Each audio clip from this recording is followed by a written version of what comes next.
I never got an invitation to my brother's wedding, so I took a trip instead. Sorry, honey, this event is only for the closest family, my mom told me. But when the wedding was cancelled over unpaid debt, they all came begging. By then, it was far too late. Oh, you know that gut-wrenching feeling? The one where your own family, the people who are supposed to be your safe harbor, suddenly decide you're an inconvenient stranger? That's exactly what happened to me. They built a whole life, a whole future, and deliberately left me out. And what came next? Let's just say my brother, their golden boy, didn't make it to the altar. Not because I actively sabotaged anything, but because I finally chose not to save them. Stick around, because this isn't just a story about being excluded, it's about the raw, undeniable power of saying no when they only come calling to clean up the mess they made, and how that no changed everything. It all started on a damp Thursday morning in Brooklyn. You always know when a phone call is going to change everything, it's in the pause before your mother speaks, the chill behind her words. This one hit me as I was buttoning up my coat for work. "Jenny," she said, her voice clipped, impossibly cool. "You're not invited to Mark's wedding. It's just family, dear. Just family." My breath caught in my throat. I stood there, phone pressed to my ear, staring at a dusty ficus in my apartment window, my world tilting. It didn't make sense. I am family. I'm Mark's only sister. But that word, just, cut me right out of the frame, like an unwanted limb. "What?" I finally choked out. "You're saying I'm not." "It's complicated," she interrupted. "We've decided to keep it intimate. A team. Like I was some random acquaintance." Before I could even respond, my phone buzzed with a group text. It was Mark, my golden boy older brother. His message was barely a sentence. "Hey everyone, just confirming the guest list is tight. No extras. Hope you understand. Can't wait to celebrate. No extras." The pit in my stomach turned to ice. My name wasn't even in that message. Not a single direct word. Just a public decree that I didn't belong. And just like that, my world shrank. My mother's voice faded. The walls of my tiny apartment pressed in. I sank onto the edge of my bed, the faded quilt creaking, staring at that text. They weren't even ashamed. No fight, no apology, just quiet, brutal dismissal. The worst part? I almost expected it. I'd always been the quiet one, the afterthought. Mark got the cheers, the toasts, the spotlight. I got side eyes and silence. When he won awards, we had celebratory dinners. When I got promoted last year, Mom forgot to call. And now? Now I was erased from the biggest day of his life. They were planning a wedding without me. A full-blown celebration in that big colonial house in New Jersey, fairy lights strung across the porch, wine flowing. I could almost hear the clinking glasses, the soft jazz. Every cousin, every neighbor, even the dog would be there. Just not me. I sat there until my coffee went cold. My heart thudded in my ears, louder than any subway roar. It wasn't about the wedding. Not really. It was about a lifetime of being put second. No, last. So, I did what any rational woman might do when her family casually cuts her out of their lives. I got mad. I got quiet. And I started planning. Not revenge. Not yet. Just distance. That night, I didn't cry.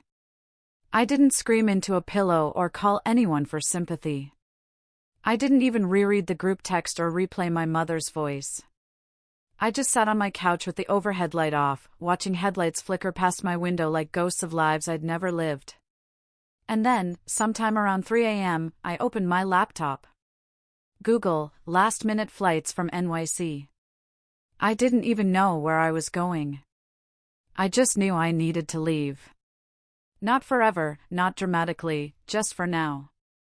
Just long enough to remember what it felt like to be me, outside the shadows of a family who never quite saw me. Portland. The word popped out like a whisper. Misty, green, unpredictable. Somewhere so unlike my life in Brooklyn, with its sirens and cigarette-slick sidewalks, and family memories clinging to every corner. I'd never been to the Pacific Northwest, but something about it felt far enough. I booked a flight for noon. When the sun finally rose, its pale light spilled across my half-packed suitcase. I threw in jeans, hiking boots, a few sweaters, and the scarf Lucille had given me 2 Christmases ago, the only person in my family who ever truly saw me, and who'd passed away 2 years earlier. She would have told me to go. She would have made me pancakes and said, "Jenny, honey, sometimes the best revenge is becoming impossible to ignore."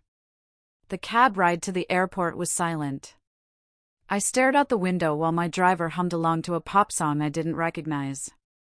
At JFK, the crowds buzzed around me, all clutching passports and Starbucks, boarding passes and goodbye hugs. I had no one waving goodbye. No one even knew I was leaving. And I didn't tell them. Part of me just wanted to disappear quietly, the same way they had erased me. 6 hours later, I stepped out into the drizzly Portland air and felt something unexpected, relief. The city didn't know me. The trees didn't hold grudges.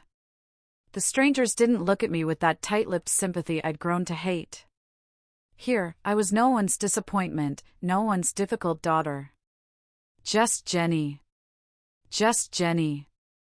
I checked into a tiny inn outside the city, a converted craftsman tucked behind a bookstore and a cafe that smelled like cinnamon and stories. My room had a slanted ceiling, creaky floorboards, and a window with foggy glass that looked out over a street lined with crooked trees. That first night, I didn't sleep much, but I did breathe. And that was something. The next morning, I walked. Aimlessly. Through wet sidewalks and hidden alley murals, past coffee carts and vinyl shops and moss-covered benches. I stopped for tea at a cafe where no one asked me about Mark. No one looked at me like they were about to say, "It's just family, dear." It was the first time in years I wasn't preparing for someone else's expectations. I thought about all the times I'd bent myself into someone else's shape, helping with Mark's college essays because he's better with numbers, organizing Mom's birthday party while she gushed about how thoughtful Mark was for remembering the champagne, skipping my own vacation to attend his law school graduation. I had been the scaffolding for everyone else's moments. But now, I was gone. And no one noticed. I spent that evening curled up in the inn's common room, reading a used paperback and sipping hot cider. A couple next to me played chess. A girl in a raincoat doodled in a sketchbook. I was invisible, but in the best possible way. Free. I didn't check my phone. Not once. Whatever crisis they were spiraling into back home could wait. Let them wonder where I was. Let them feel, for once, the emptiness I'd carried in every family photo where I was cut out by comments like, "Smile bigger, Jenny," or "Let Mark stand in the middle." Maybe I wasn't in the middle anymore. But maybe that was exactly where I belonged, not center. Stage, just out of frame. Making space for something new. Something that, this time, would be mine. By the 3rd day of my trip, I started checking the family group chat again. Not because I missed them, not because I wanted to be included, but because sometimes, when you've been shut out, there's a quiet kind of power in watching them squirm from the outside. The chat was called Homebase, a name I'd created years ago when I still believed we were one. It had been mostly dormant for weeks, but now it buzzed with bubbly emojis and photo uploads. Mark posted a selfie with his fiancée, Serena, holding up champagne in front of my parents' fireplace. "Final venue deposit is in," he wrote. "Big day coming soon." The replies came in fast. Mom sent a flurry of hearts. Dad dropped a thumbs up, then an awkward joke about walking Serena down the aisle if Mark got cold feet. Serena chimed in with a countdown sticker and a boomerang of herself spinning in her white rehearsal dress. But underneath all the glitter and forced cheer, there was a nervous rhythm I hadn't seen before. Mom's messages were off, not in tone, but in frequency. She was posting too often. Double texting, replying to her own messages with anxious corrections. One post stuck out, a blurry photo of a kitchen table covered in receipts, notebooks, and what looked like a calculator. "Budget night, almost there," she wrote. No one responded. I leaned back in bed, my tea cooling beside me. Something was off. The next day, there was another post, this time from Dad. A picture of Mark laughing on the patio with Serena, both of them holding glasses of red wine. The caption read, "Let the good times roll." But it was the background that caught my eye. Behind them, through the open patio door, was a whiteboard propped on a chair. Zooming in, I could barely make out scribbles of what looked like numbers, crossed-out figures, and the word deadline. My fingers hovered over the keyboard. I could have replied, could have asked what deadline they were worried about, but I didn't. I just watched. Mark sent another message 2 hours later, this one with a selfie in a tuxedo. "Fit check. What do you think, fam?" Only Serena and a cousin replied. Mom didn't say a word. That's when I knew things were unraveling back home, and I wasn't there to hold the threads together this time. I went for a walk to clear my head, letting the Portland drizzle soak into my sleeves. There was something about the mist that felt like memory, soft, clinging, hard to shake. I wandered into a bookstore and lost myself in the poetry section, flipping through lines about abandonment, forgiveness, and names written in sand.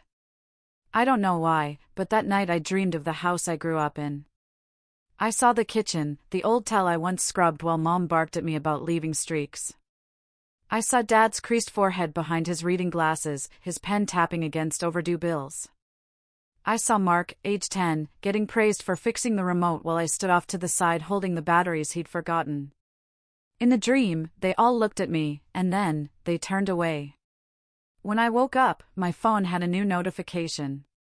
It wasn't a message. It was a photo. A group shot from my parents' living room. Mark, Serena, Mom, Dad, and a few cousins all toasting something with cheap champagne. The caption read, "To the big day, 3 weeks to go." Everyone looked tense. Their smiles didn't reach their eyes. Serena was turned just slightly away from Mark. Mom was holding her glass too tightly. Dad's jaw was clenched like he just heard bad news but was pretending he hadn't. I zoomed in again. On the wall behind them was a calendar. The date, a Friday, was circled in red. And underneath it, written in my mother's precise cursive, "Loan due." I stared at that word for a long time. I didn't know what it meant yet. But I had a feeling that my absence wasn't just inconvenient anymore. It was becoming a problem. And if they were counting on me to come fix it, they were in for a very long wait. Portland's air had a way of crawling under your skin. By the 5th day, I'd walked so many forested trails I'd stopped counting steps. My boots were caked in mud. My cheeks stung from wind. But my chest? It felt lighter. Like every breath I took peeled away one more layer of bitterness. I found myself on a coastal trail that curved along a cliffside. Moss-covered rocks, gulls circling above, waves crashing far below like some ancient, private language. I wasn't thinking about the wedding or the texts I hadn't answered or the silence from my mother. I was just walking. That's when I heard her laugh. It was sharp and free, echoing off the rocks like a song that didn't care who heard it. I turned to see a woman, maybe my age, maybe a few years younger, kneeling on a patch of damp grass, photographing a patch of wildflowers poking through the moss. She had curly dark hair tucked into a mustard beanie and wore mismatched gloves. She noticed me watching and grinned. "They bloom late this year," she said, standing and brushing off her knees. I always forget how stubborn life can be. I gave a polite smile, ready to walk on, but she tilted her head. "You're not from here, are you?" I hesitated. "Brooklyn." She pointed at my scuffed boots. "Thought so. You've got the look of someone trying to outwalk something." I couldn't help it. I laughed. Is it that obvious? She shrugged. Only to someone who's done the same. That was how I met Clara. Clara, the florist/part-time poet who spoke like she'd read your heart before you opened your mouth. She asked no questions I didn't want to answer. Didn't pry into the pain behind my quiet. She just walked with me for a while, pointing out tide pools and explaining the names of local birds. At the trail's end, she paused. There's a dinner party tonight. Not fancy. Just a few of us misfits who cook too much and talk too loud. You should come. I blinked. Me? Yeah. You bring wine if you want, or nothing. Just yourself is good. I hadn't been invited to anything in. I didn't even know how long. For a moment, I almost said no. The voice in my head, my mother's voice, whispered, "Don't impose. You'll make it awkward. You don't fit in." But another voice, mine, whispered louder. "Say yes. Just this once." Clara scribbled her address on a napkin and handed it to me like a secret. That night, I stood outside her house, a faded blue bungalow with a crooked mailbox and wind chimes that sang like glass laughter.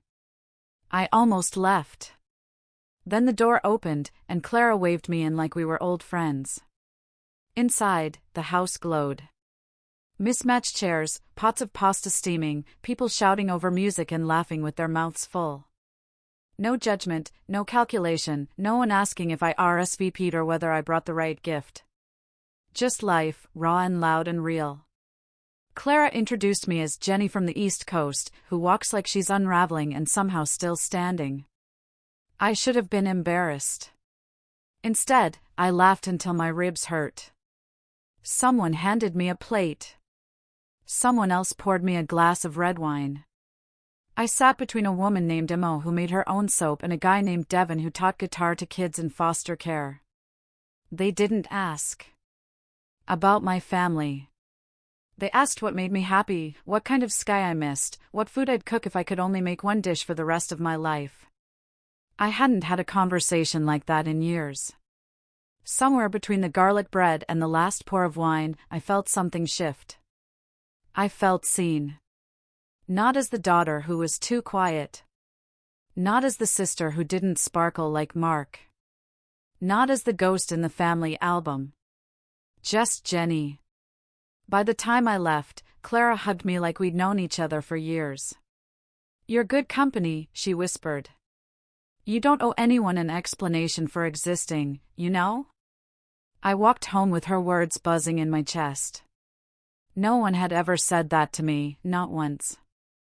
And as I curled into bed, phone still untouched, I realized there was a whole world outside the circle I'd spent my life trying to belong to.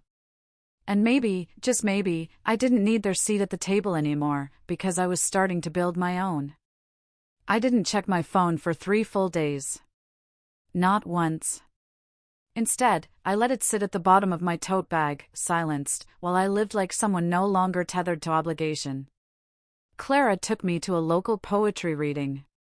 I helped Emo make soap in her garage, lavender and lemon zest. I even stayed up late one night sketching out a recipe for lentil stew I wanted to try, something that would have been laughed off at home as too weird or too earthy. For once, no one was measuring my worth by how useful I was. But on the morning of the 4th day, curiosity tugged at me. I turned on my phone while sipping coffee in a sun-drenched Portland cafe, half expecting a handful of messages. Instead, it was a deluge. 18 missed calls. 9 voicemails. Dozens of texts from my mother, my father, even Mark. The tone was scrambled, like no one had agreed on how to talk to me. From Mom, "Jenny, dear, just checking in. Hope you're safe. 3 hours later, I know you're busy, but we really need to talk. Please answer." Then, "Jenny, this isn't funny. We need your help."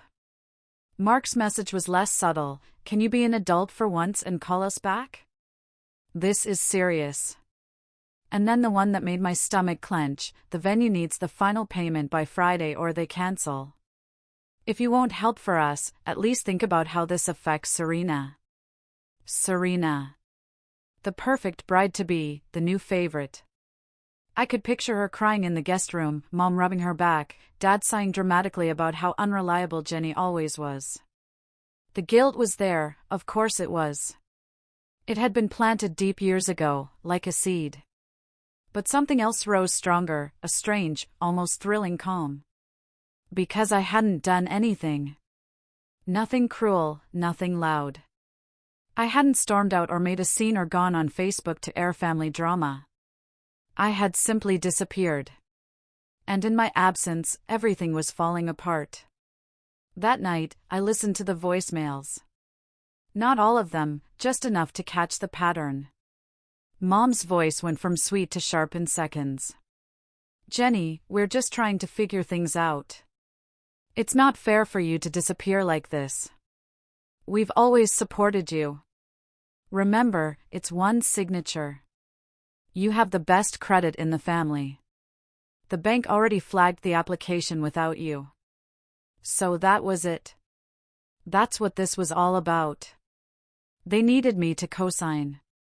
That invisible, unspoken contract that comes with being the reliable one. The one who never asks for help. The one who's expected to save the day, even when she wasn't invited to it. The final voicemail was from Dad. His voice low and edged with frustration. I know you're upset about the wedding stuff, but this is your family, Jenny. We need you. Mark needs you. You're the only one with a clean credit line. We'll make it up to you. But right now, we need that signature. I stared out the cafe window for a long time after that. The rain had started again, tapping softly against the glass. I imagined my mother at the dining room table, calculator in hand, muttering about how ungrateful I was. My father pacing, muttering, "We'll figure it out," while doing nothing. Mark scrolling through groomsmen gifts, assuming it would all somehow fall into place. They'd all been counting on my silence. On the part of me that still wanted to be needed.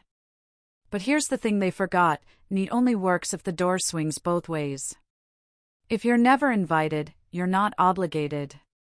If they erase you, they can't expect you to write them back into the picture. I sipped my coffee slowly and deleted every voicemail, one by one. I didn't answer the texts. I didn't return the calls. Instead, I opened my notebook and started writing down a list of places in Oregon I hadn't seen yet. Because while they were scrambling to make numbers add up, I was finally subtracting myself from the equation. And let me tell you, that kind of math felt like freedom. They didn't stop calling. If anything, their desperation multiplied. Each morning, my phone lit up before sunrise. Voicemails from Mom filled with false calm. Messages from Dad that began with "Jenny, listen," and always ended with thinly veiled frustration. Even Mark, who used to ignore my birthday most years, was suddenly the most attentive sibling on earth, dropping texts like breadcrumbs, trying to lure me back. I know we've had our issues, but this wedding is important. We're family. That still matters, right? It's just one signature. You're overreacting. But here's the thing about silence, once you step into it fully, it becomes its own kind of armor. I didn't reply. Not once. And from what I gathered through the not-so-private family group chat, still going, still buzzing with forced cheer, things were beginning to unravel. Serena posted less. The countdown stickers disappeared. Mom's messages grew more clipped. And then came the real sign something had shifted, a photo of Dad sitting at the dining room table surrounded by bills, his reading glasses halfway down his nose, looking 10 years older than usual. Making it work, one penny at a time, Mom captioned it, but the joke didn't land. No likes, no replies, not even a pity emoji. Clara noticed I'd been quieter than usual and asked if I was okay. We were sitting outside a food truck that served smoked jackfruit tacos and fennel slaw. Just watching a fire from far away, I said, only half joking. Sounds like you used to live in the fire, she replied, licking hot sauce from her thumb. Yeah, I admitted. I think I did. Clara didn't push for details. She never did. But that night, in my tiny rented room above the cafe, I scrolled through the family chat again. Not because I missed them, but because I needed to know how far they'd fall before they stopped pretending they didn't need me. It was worse than I thought. One message from Mom to Mark stood out. Not meant for the group, but accidentally posted publicly. If she doesn't call back today, we'll have to tell the venue we can't make the payment. Your father's already maxed the cards. I told you this was too much. Mark responded instantly, but only with one word: handled. No response followed. It was like watching a stage collapse from behind the curtain. That night, they tried calling again. 7 times in a row.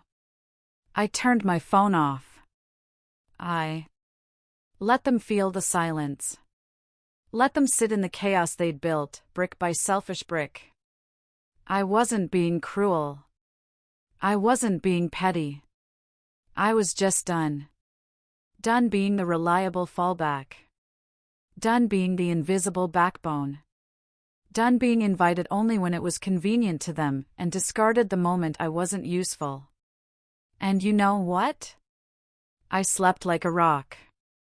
The next morning, I didn't check for updates.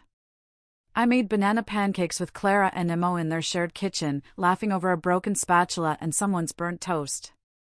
And when Clara offered to drive us all up to Cannon Beach for the day, I didn't hesitate. While my mother probably sat on hold with the bank, while Mark paced and panicked, while Serena tried on a dress she might never wear, I stood on a windy shoreline wrapped in a borrowed jacket. Toes digging into cold sand. No phone, no guilt, no obligations. Just the rhythmic hush of the tide, like a promise. This is what peace sounds like when you finally stop begging for it. The sky was gray again. In Portland, that meant comfort more than gloom. Like the world itself understood the need to go quiet, to pull inward, to rest. I sat alone in a tiny cafe tucked between a comic shop and a laundromat, sipping oat milk chai and listening to rain tap gently against the windows. And then, for the first time in 2 days, I turned my phone back on. It vibrated violently in my hand, like it had been holding its breath, too. 17 missed calls. 10 new voicemails. A full screen of texts. The name that appeared most, Mom. The second most, Mark.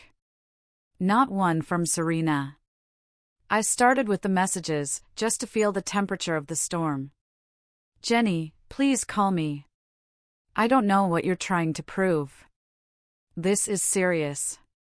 The bank said no again. They're calling it incomplete financial risk. We need you. It's your brother's wedding, for God's sake. You're really going to let everything fall apart after all we've done for you? I paused at that one. After all we've done for you, the phrase landed like a slap. All I could think of was every late-night airport pickup I'd done. Every birthday they forgot. Every family trip where I was handed the camera instead of being invited into the photo. Everything they'd done for me was built on a story they wrote, and one I no longer accepted. The voicemails were even more frantic. Mom's voice trembled in the first one. Jenny, it's your mother. I need to hear your voice. The venue says they need full payment by Friday or the date's gone. And we've already sent out invites. Serena's parents are asking questions. Your father is, well, he's not handling it well. Call me back, please. In another, she didn't bother with pleasantries. You've made your point. You're angry. We understand. But you've had your little vacation. It's time to be part of this family again. We need that co-signature. I stopped the playback halfway through, because in her voice, I heard something new. It wasn't guilt, not regret. Certainly not apology. It was panic. Pure, rising, irreversible panic. Not because they missed me. Because they were losing control. And they were finally realizing I wasn't going to save them this time. I opened a blank text. Typed out, "I saw your messages." And then deleted it. Because I wasn't going to soften the silence with half answers or polite refusals. I wasn't going to explain myself to people who never cared about the why behind my choices, only the convenience. Instead, I took a slow breath and looked out the window. The city outside was in no rush. People walked under umbrellas. Dogs in raincoats trotted beside them. A boy with headphones danced across the crosswalk like no one was watching. Life continued. My life continued. And I didn't owe anyone an entry pass anymore.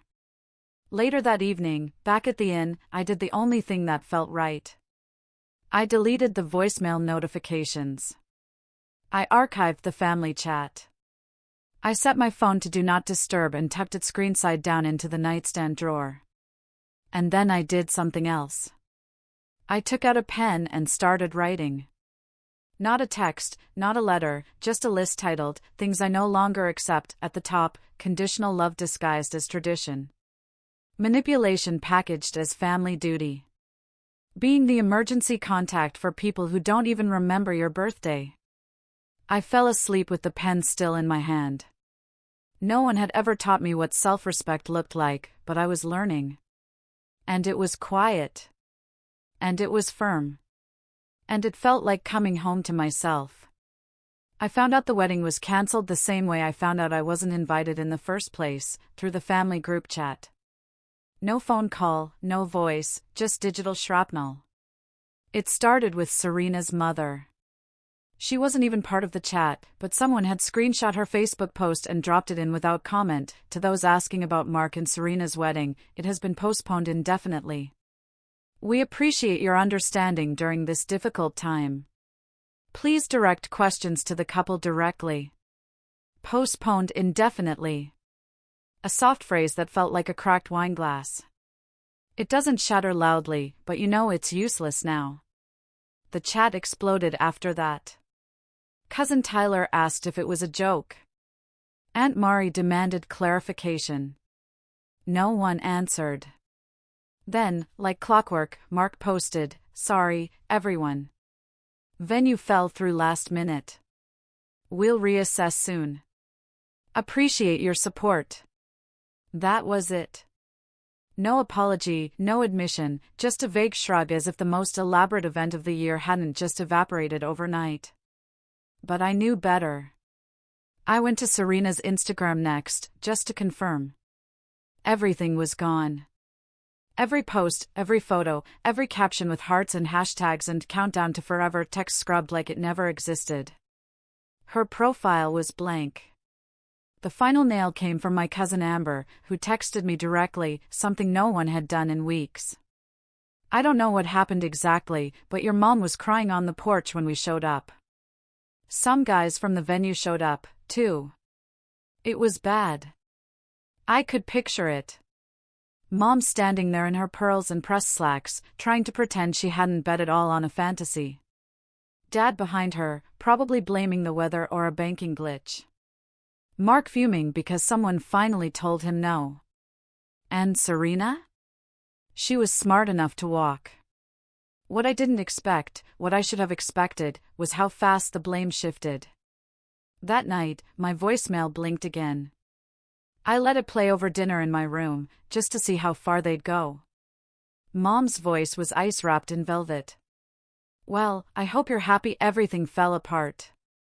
Serena's family is humiliated. Mark is devastated. This is on you, Jenny. All you had to do was answer. One signature, one call. But no, you had to make a point. I hope it was worth it." She didn't cry. She didn't plead.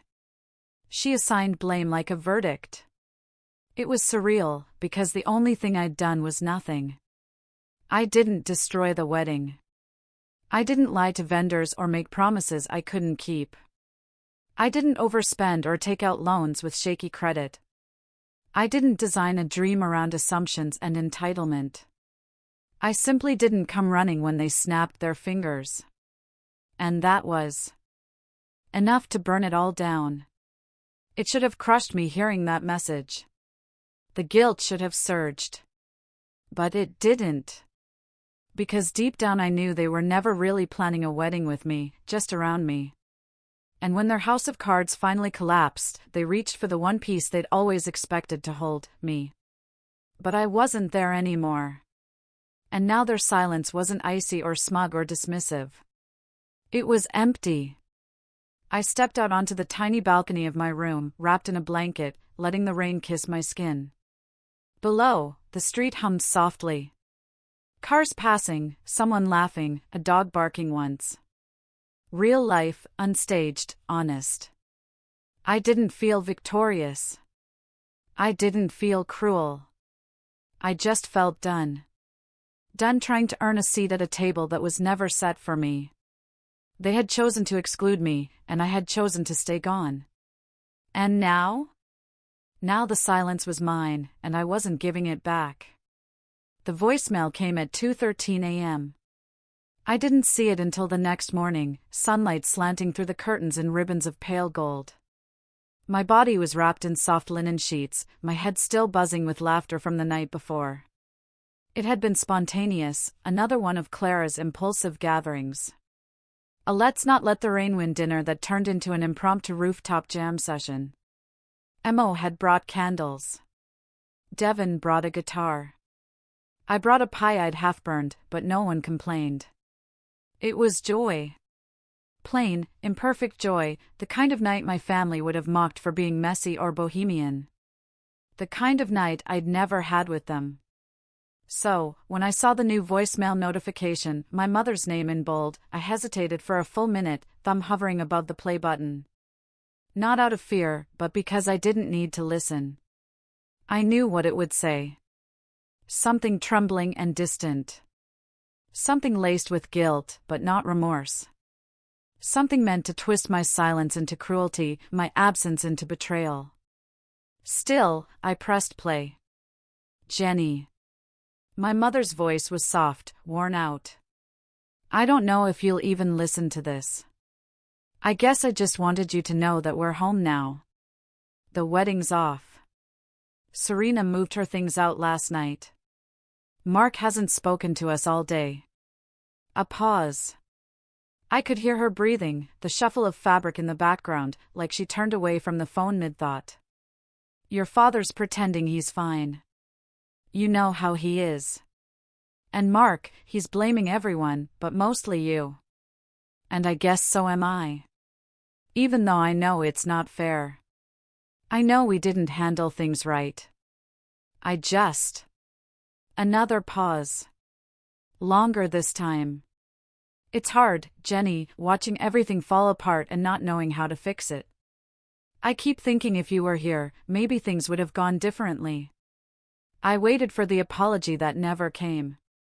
If you get this, just know we're thinking of you. I don't expect you to call. I'm not even sure you should. But that's it, I guess. Click, no, I'm sorry. No ownership, no truth, just a strange, sagging sadness, like a balloon let go too late, too tired to rise. I didn't cry. Instead, I looked around the room. My sketch pad was still open on the nightstand, a half-finished drawing of a pine tree silhouetted by the coast. My mug from the night before sat half-empty, lipstick smudged at the rim. My boots were by the door, caked in trail dust and rain. This was my life now. Not a detour, not an escape. A beginning. That afternoon, Clara texted, "Weather's decent. We're doing a fire pit at the cliffs. Bring something warm and someone weird." I smiled, texted back, "On my way." And I brought cupcakes from the cafe downstairs. Nothing fancy, just soft, sweet, and a little messy, like all the best things are. We sat under a sky full of soft clouds and crackling flames. Devin played something slow on his guitar. Mo recited a love poem she wrote about her cat. Someone brought a Polaroid and kept taking blurry, badly lit photos. None of us minded. At one point, Clara turned to me, wine in one hand, marshmallow in the other. "Hey, Jenny." "Yeah?" She grinned. "We're really glad you showed up." The words hit me harder than any voicemail ever could. Because they weren't trying to fix me or guilt me or pull something from me. They were just glad I was here. That night, after everyone left, I walked home alone under the misty stars. And for the first time in a very long time, I felt full. Not with duty, not with pain, but with choice. My mother's voicemail faded from my thoughts like fog on the tide. I didn't need to carry it, because I wasn't theirs to lean on anymore. I was my own. A week passed. No new messages, no last-minute apologies, no sudden family breakthroughs. Just quiet. At first, I expected it to feel hollow, but instead, it felt earned. Like the kind of silence that comes after the storm. Not fearful, not tense, just still. Safe. I stayed in Portland longer than I'd planned. Long enough for the barista at the corner cafe to learn my name. Long enough for Clara to steal my jacket more than once. Long enough to stop counting the days since the wedding imploded. The ache of exclusion had softened into something else, something cleaner, a scar, not a wound. One morning, I woke to a message from the airline about unused flight credit. Brooklyn. The word landed with a dull weight. The truth was, I didn't want to go back. Not yet. Maybe not ever. Not in the way they expected. And that's when I opened the family group chat for the first time in over 2 weeks. It was still there, frozen in digital amber. The last message had been from Serena's cousin, asking whether she should cancel her hotel reservation or if things were still happening. No one had replied. I typed slowly. "Mark, hope you're doing okay. I heard about everything. Wishing you peace and clarity as you figure out next steps." That was it. Polite, distant, complete. Then I opened a new tab and booked a ticket. Not home. To Iceland. A place I'd always dreamed of seeing, but had never dared book. Too remote, too expensive, too indulgent. A trip I'd once thought I'd need someone else to go with, but not anymore. I chose February. Cold, quiet, aurora season. It felt right. Symbolic, maybe, but real. A goodbye trip, but not to a person. To a version of myself who'd been willing to shrink in silence. Who'd waited for acknowledgement that was never coming. Who'd given, and then begged to be seen in return. I left a note on the nightstand of the Portland Inn before I checked out. A thank you, a memory, a trace of someone learning to start again. On my last night in town, Clara threw a goodbye potluck. Nothing fancy. Folding chairs, a borrowed speaker, someone's questionable lentil loaf. But the warmth in that tiny room could have melted glaciers. They toasted with cheap wine to new starts, to old wounds left behind. Clara hugged me extra tight at the door. "You know," she said, "when I met you on that trail, I thought, she's got a storm behind her." I laughed. "You weren't wrong. But you stayed through it," she said. "You let the rain fall and then you made something better." "I'm still making it," I said quietly. "Good," she whispered. "Keep making." Back in my room, I packed slowly. My phone buzzed once, an Instagram notification. Mark had posted a photo. No caption. Just him alone at a beach somewhere, staring out at the water. I didn't like it. I didn't comment. I didn't feel bitter, just distant, like we lived on separate maps. Now, before I turned in for the night, I lit a small candle someone had left in my goodbye basket. The scent was cedar and sage, clean, healing. I stood by the window and watched the last of the Portland rain fade into fog. Tomorrow, I'd board a plane alone. Not running, not escaping, but expanding. Because sometimes the best stories start after the door closes. And mine? Mine was just beginning. It was a rainy night in Brooklyn, the kind where the gutters are full and the taxi tires make long sighs against the pavement. I'd only come back to grab a few things, to clear out the apartment before officially subletting. My flight to Iceland was in 36 hours. I had no plans to tell anyone I was in town. Which, of course, is exactly when they came. It was nearly 9 p.m., and I was folding laundry when the buzzer rang 3 times in quick succession. I froze. No one I knew buzzed like that. A knot formed in my gut before I even crossed the room. I pressed the intercom. Hello? Silence at first, then a familiar voice. Too careful. Too composed. Jenny, it's Mom. Behind her, I heard movement. More voices. Please let us up. We just want to talk. My hand hovered over the release button. I didn't press it. Instead, I walked to the window. 3 stories below, huddled under a dripping black umbrella, stood my parents and Mark. All 3 looking older than I remembered. Tired. Worn down. Mark looked like he hadn't slept in days. My father's coat was too big on him. My mother was wearing heels she used to carry with confidence, now soaked and sinking into the sidewalk. I didn't move. The buzzer rang again and again. Finally, I sighed and walked to the elevator, pressing the button and waiting. I didn't want to do this in the hallway. If they were coming up, they could see me on my terms. When the knock came at my door, I didn't rush. I opened it slowly. 3 stunned faces greeted me. None of them spoke for a full breath. Mark was the first to try.